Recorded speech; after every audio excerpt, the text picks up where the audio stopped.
ओम शांति। 10 अक्टूबर 2020 की प्रातः मुरली बाप दादा की साकार महावाक्य है। बाबा बोले, मीठे बच्चे, तुम जब किसी को भी समझाते हो या भाषण करते हो तो बाबा बाबा कहकर समझाओ, बाप की महिमा करो, तब तीर लगेगा। प्रश्न है, बाबा भारतवासी बच्चों से विशेष कौन से प्रश्न पूछते हैं? उत्तर है, तुम भारतवासी बच्चे जो इतने साहूकार थे, सर्वगुण संपन्न, 16 कला संपूर्ण देवता धर्म के थे, तुम पवित्र थे, काम कटारी नहीं चलाते थे, बहुत धनवान थे, फिर तुमने इतना देवाला कैसे निकाला है? कारण का पता है? बच्चे, तुम गुलाम कैसे बन गए? इतना सब धन दौलत कहाँ गवा दिया? ख्याल करो, तुम पावन से पतित कैसे बन गए? तुम बच्चे भी ऐसी ऐसी बातें बाबा बाबा कह दूसरों को भी समझाओ तो सहज समझ जाएंगे। ओम शांति। ओम शांति कहने से भी बाप ज़रूर याद आना चाहिए। बाप का पहला पहला कहना है, मन मना भव। ज़रूर आगे भी कहा है, तब तो अभी भी कहते हैं ना। तुम बच्चे बाप को जानते हो। जब कहाँ सभा में भाषण करने जाते हो, वो लोग तो बाप को जानते नहीं, तो उनको भी ऐसा कहना चाहिए कि शिव बाबा कहते हैं वही पतित पावन है। ज़रूर पावन बनाने के लिए यहाँ आकर समझाते हैं। जैसे बाबा यहाँ तुमको कहते हैं, हे बच्चों, तुमको स्वर्ग का मालिक बनाया था, तुम आदि सनातन देवी देवता धर्म वाले विश्व के मालिक थे। वैसे तुमको भी बोलना चाहिए कि बाबा यह कहते हैं, ऐसे कोई के भाषण का समाचार आया नहीं है। शिव बाबा कहते हैं, मुझे उच्चते उच्च मानते हो, पतित पावन भी मानते हो, मैं आता भी हूँ भारत में और राजयोग सिखलाने आता हूँ। कहता हूँ, मामेकम याद करो, मुझ उच्च बाप को याद करो, क्योंकि वो बाप देने वाला दाता है। बरूबर भारत में तुम विश्व के मालिक थे ना, दूसरा कोई धर्म नहीं था। बाप हम बच्चों को समझाते हैं, हम फिर आपको समझाते हैं। बाबा कहते हैं, तुम भारतवासी कितने साहूकार थे, सर्वगुण संपन्न, 16 कला संपूर्ण देवता धर्म था, तुम पवित्र थे, काम कटारी नहीं चलाते थे, बहुत धनवान थे। फिर बाप कहते हैं, तुमने इतना देवाला कैसे निकाला है? कारण का पता है? तुम विश्व के मालिक थे, अभी तुम विश्व के गुलाम क्यों बने हो? सभी से कर्जा लेते रहते हो, इतने सब पैसे कहाँ गए? जैसे बाबा भाषण कर रहे हैं, वैसे तुम भी भाषण करो तो बहुतों को आकर्षण हो। तुम लोग बाबा को याद नहीं करते हो तो किसको तीर लगता नहीं, वो ताकत नहीं मिलती। नहीं तो तुम्हारा एक ही भाषण ऐसा सुने तो कमाल हो जाए। शिव बाबा समझाते हैं, भगवान तो एक ही है जो दुख हरता सुख करता है, नई दुनिया स्थापन करने वाला है। इसी भारत पर स्वर्ग था, हीरे जवाहरतों के महल थे, एक ही राज्य था, सब खीर खंड थे। जैसे बाप की महिमा अपरंपार है, वैसे भारत की महिमा भी अपरंपार है। भारत की महिमा सुनकर खुश होंगे। बाप बच्चों से पूछते हैं, इतना धन दौलत कहाँ गवा दिया? भक्ति मार्ग में तुम कितना खर्चा करते आए हो, कितने मंदिर बनाते हो? बाबा कहते हैं, ख्याल करो, तुम पावन से पतित कैसे बने हो? कहते भी हो ना, बाबा दुख में आपका सिमरन करते हैं, सुख में नहीं करते। परंतु दुखी तुमको बनाता कौन है? घड़ी घड़ी बाबा का नाम लेते रहो, तुम बाबा का संदेश देते हो।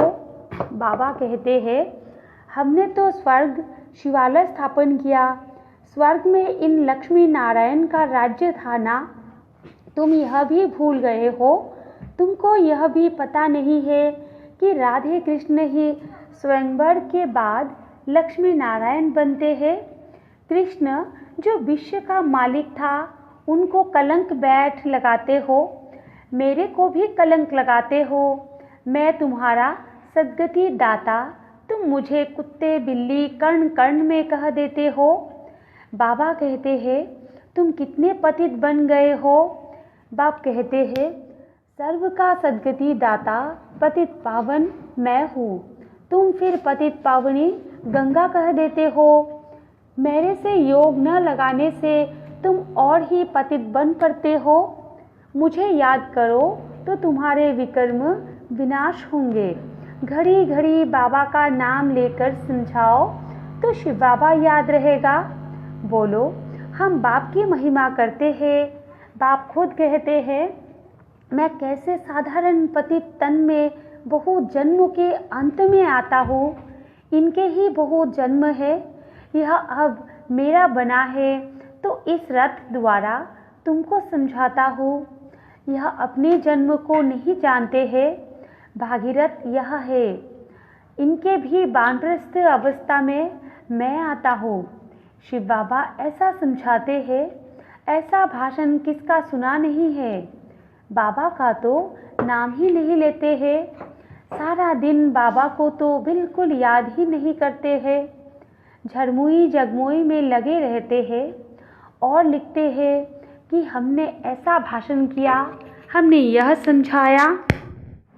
बाबा समझते हैं कि अभी तो तुम चींटियाँ हो, मकोड़े भी नहीं बने हो और अहंकार कितना रहता है। समझते नहीं है कि शिव बाबा ब्रह्मा द्वारा कहते हैं। शिव बाबा को तुम भूल जाते हो, ब्रह्मा पर झट बिगड़ते हो। बाप कहते हैं तुम मुझे ही याद करो, तुम्हारा काम है मेरे से मुझे याद करते हो ना। परंतु तुमको भी पता नहीं है कि बाप क्या चीज़ है, कब आते हैं। गुरु लोग तुमको कहते हैं कि कल्प लाखों वर्ष का है और बाप कहते हैं कि कल्प है ही 5000 वर्ष का। पुरानी दुनिया सो फिर नई होगी, नई सो फिर पुरानी होती है। अब नई दिल्ली है कहाँ?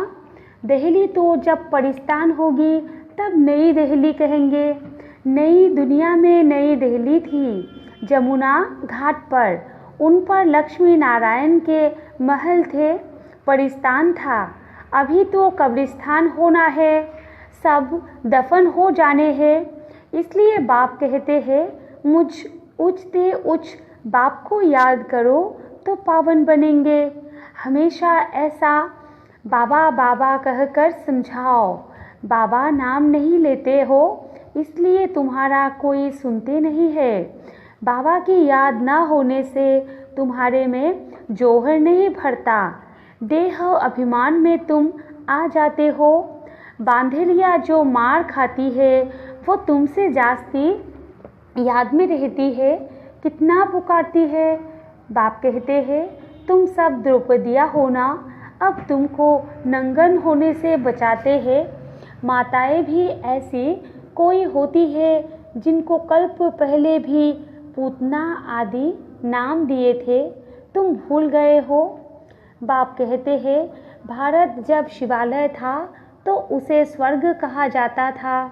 यहाँ फिर जिनके पास मकान विमान आदि है वो समझते हैं हम स्वर्ग में हैं। कितने मूर्मती है, हर बात में बोलो। बाबा कहते हैं यह हठयोगी तुमको मुक्ति थोड़े ही दे सकते हैं, जबकि स्वर्ग का सद्गति दाता एक है। फिर गुरु किस लिए करते हो? क्या तुमको सन्यासी बनना है या हठयोग सीखकर ब्रह्म में लीन होना है? लीन तो कोई हो नहीं सकता, पार्ट सबको बजाना है। सब एक्टर्स अविनाशी है, यह अनादि अविनाशी ड्रामा है। मोक्ष किसको मिल कैसे सकता है? बाप कहते हैं मैं इन साधुओं का भी उद्धार करने आता हूँ। फिर पतित पावनी गंगा कैसे हो सकती? पतित पावन तुम मुझे कहते हो ना, तुम्हारा मेरे से योग टूटने से यह हाल हुआ है। अब फिर मेरे से योग लगाओ तो विकर्म विनाश होंगे। मुक्तिधाम में पवित्र आत्माएं रहती है। अभी तो सारी दुनिया पतित है। पावन दुनिया का तुमको मालूम ही नहीं है। तुम सब पुजारी हो, पूज्य एक भी नहीं। तुम बाबा का नाम लेकर सबको सुजाग कर सकते हो। बाप जो विश्व का मालिक बनाते हैं, उनकी तुम ग्लानि बैठ करते हो। श्री कृष्ण छोटा बच्चा सर्वगुण संपन्न, वो ऐसा धंधा कैसे बैठ करेगा? और कृष्ण सबका फादर हो कैसे सकता? भगवान तो एक होता है ना। जब तक मेरी श्रीमत पर नहीं चलेंगे तो कट कैसे उतरेगी? तुम सबकी पूजा करते रहते हो तो क्या हालत हो गई, इसलिए फिर मुझे आना पड़ता है। तुम कितने धर्म कर्म भ्रष्ट हो गए हो, बताओ। हिंदू धर्म किसने कब स्थापन किया? ऐसे अच्छी ललकार से भाषण करो। तुमको घड़ी घड़ी बाप याद ही नहीं आता है। कभी कभी कोई लिखते हैं कि हमारे में तो जैसे बाबा ने आकर भाषण किया। बाबा बहुत मदद करते रहते हैं। तुम याद की यात्रा में नहीं रहते हो, इसलिए चीटी मार्ग की सर्विस करते हो। बाबा का नाम लेंगे तभी किसको तीर लगेगा? बाबा समझाते हैं, बच्चे तुमने ही ऑलराउंड 84 का चक्र लगाया है, तो तुमको ही आकर समझाना पड़े। मैं भारत में ही आता हूँ। जो पूज्य थे वो पुजारी बनते हैं, मैं तो पूज्य पुजारी नहीं बनता हूँ। बाबा कहते हैं यह तो धुन लगा देनी चाहिए। तुम जब ऐसे ऐसे भाषण करो, जब ऐसा हम सुने तब समझे कि अब तुम चींटी से मकोड़े बने हो। बाप कहते हैं मैं तुमको पढ़ाता हूँ, तुम सिर्फ मामे कम याद करो। इस रथ द्वारा तुमको सिर्फ कहता हूँ कि मुझे याद करो, रथ को थोड़े ही याद करना है। बाबा ऐसे कहते हैं, बाबा यह समझाते हैं, ऐसे ऐसे तुम बोलो, फिर देखो तुम्हारा कितना प्रभाव निकलता है। बाप कहते हैं देह सहित सभी संबंधों से बुद्धि का योग तोड़ो। अपनी देह भी छोड़ी तो बाकी रही आत्मा। अपनी को आत्मा समझ मुझ बाप को याद करो। कोई कहते हैं अहम ब्रह्मास्मि, माया के हम मालिक हैं। बाप कहते हैं तुम यह भी नहीं जानते कि माया किसको कहा जाता और संपत्ति किसको कहा जाता है। तुम धन को माया कह देते हो। ऐसे ऐसे तुम समझा सकते हो। बहुत अच्छे अच्छे बच्चे मुरली भी नहीं पढ़ते हैं। बाप को याद नहीं करते तो तीर नहीं लगता, क्योंकि याद का बल नहीं मिलता है, बल मिलता है याद से। जिस योग बल से तुम विश्व के मालिक बनते हो। बच्चे हर बात में बाबा का नाम लेते रहो तो कभी कोई कुछ कह न सके। सर्व का भगवान बाप तो एक है या सभी भगवान है? कहते हैं हम फलाने सन्यासी के फॉलोअर्स हैं। अब वो सन्यासी और तुम गृहस्थी, तो तुम फॉलोअर्स कैसे ठहरे? गाते भी है झूठी माया झूठी काया, झूठा सब संसार, सच्चा तो एक ही बाप है। वो जब तक ना आए तो हम सच्चे नहीं बन सकते हैं। मुक्ति जीवन मुक्ति दाता एक ही है, बाकी कोई भी मुक्ति थोड़े ही देते हैं जो हम उनके बने। बाबा कहते हैं यह भी ड्रामा में था, अब सावधान हो, आंखें खोलो। बाबा ऐसे कहते हैं यह कहने से तुम छूट जाएंगे, तुम्हारे ऊपर कोई बकवाद नहीं करेंगे। त्रिमूर्ति शिव बाबा कहना है, सिर्फ शिव नहीं। त्रिमूर्ति को किसने रचा? ब्रह्मा द्वारा स्थापना कौन कराते हैं? क्या ब्रह्मा क्रिएटर है? ऐसे ऐसे नशे से बोलो तब काम कर सकते हो, नहीं तो देह अभिमान में बैठ भाषण करते हैं। बाप समझाते हैं यह अनेक धर्मों का कल्प वृक्ष है। पहले पहले है देवी देवता धर्म, अब वो देवता धर्म कहा गया। लाखों वर्ष कह देते हैं, यह तो 5000 वर्ष की बात है। तुम मंदिर भी उन्हों के बनाते रहते हो। दिखाते हैं पांडवों और कौरवों की लड़ाई लगी, पांडव पहाड़ों पर गल मरे, फिर क्या हुआ? मैं कैसे हिंसा करूँगा? मैं तो तुमको अहिंसक वैष्णव बनाता हूँ। काम कटारी न चलाना, उसको ही वैष्णव कहते हैं। वो है विष्णु की वंशावली। अच्छा, मीठे मीठे सिकिलधे बच्चों प्रति माता पिता बाप दादा का याद प्यार और गुड मॉर्निंग। रूहानी बाप की रूहानी बच्चों को नमस्ते, और हम रूहानी बच्चों की रूहानी माता पिता बाप दादा को भी याद प्यार, गुड मॉर्निंग और नमस्ते नमस्ते नमस्ते। धारणा के लिए मुख्य पॉइंट है 1 नंबर में, सर्विस में सफलता प्राप्त करने के लिए अहंकार को छोड़ हर बात में बाबा का नाम लेना है।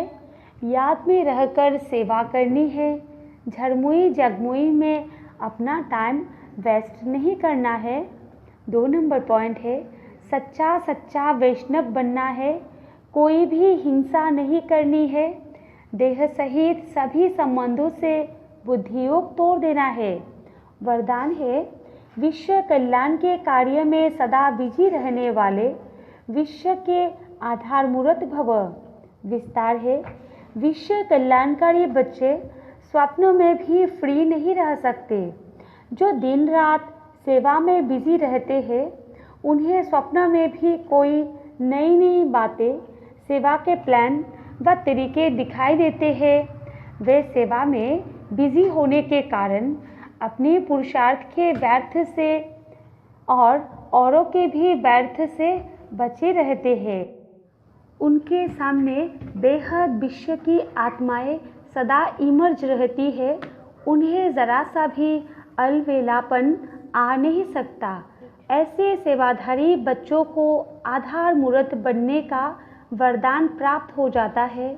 स्लोगन है, संगम युग का एक एक सेकंड वर्षों के समान है, इसलिए अलवेलेपन में समय नहीं गवाओ। अच्छा, ओम शांति।